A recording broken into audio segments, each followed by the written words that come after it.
Okay, good morning po mga ka-rice mill. Ay pinapakita ko po lamang sa inyo rito ay ito yung kanilang pag-condemn na mali. Ayan po yung kanyang blower para sa bigas, kinondemn po nila. Ito po ay maling-mali nilang ginawa.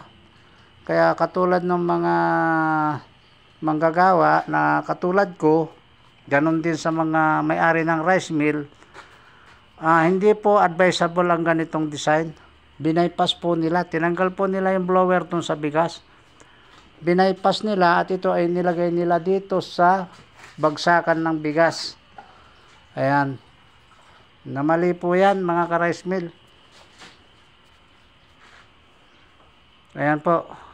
Dapat yung makita. Tingnan nyo po sa loob. Ayan o. Nandun naipon po yung kanyang ipa. Yung tiki-tiki naipon no dun. So nawawala na po ng gamit yung blower. Tingnan po ninyo mabuti, dudukutin natin. Ang kapal sa loob, ayan o. Ang resulta ng bigas nito mga ka-rice mill, malabo. Yan, hindi matingkad, hindi maputi. Malabo.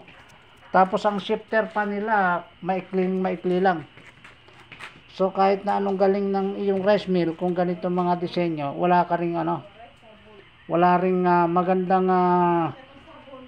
magandang customer na lalapit sa iyo. Kaya pinunta natin natin yung may-ari, pinagsabihan natin na ibalik natin sa dati. At tayo po ang gagawa ng kanyang diskarte. Kung magdadagdag man tayo pero hindi ho tama na tanggalin.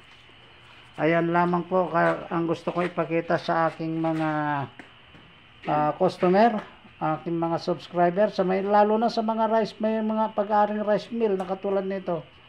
Huwag po nating papatayin o i-condemn. At huwag rin ho tayong pumayag kung tayo man na may-ari ng rice mill na gawing ganito ang inyong rice mill. I-condemn nila. Ayan, binabypass na lang nila. Sayang ho yung pagiging ganda ng inyong rice mill. Kaniko po ito, original. Ang problema, hindi para naging sataki na lang. Wala rin kwenta. So, inuulit ko po muli. Para sa ating mga customer, importante po yan. Yung saksyon na yan dyan sa loob. Ayan o. Buga po yan, buga. Hindi niya hinihigop. Okay.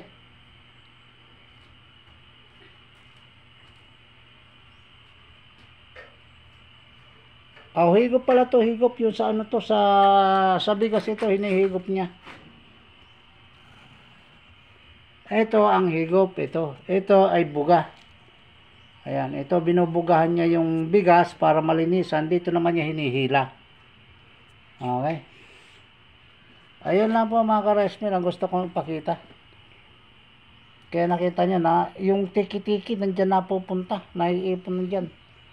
So wala akong maitutulong na maganda yung ninyo. Sayang lang, sayang. Okay po mga ka-rice mill, hanggang sa susunod. Maraming salamat po. Ayan lang po ang gusto kong ipakita sa araw na ito. Maraming salamat po.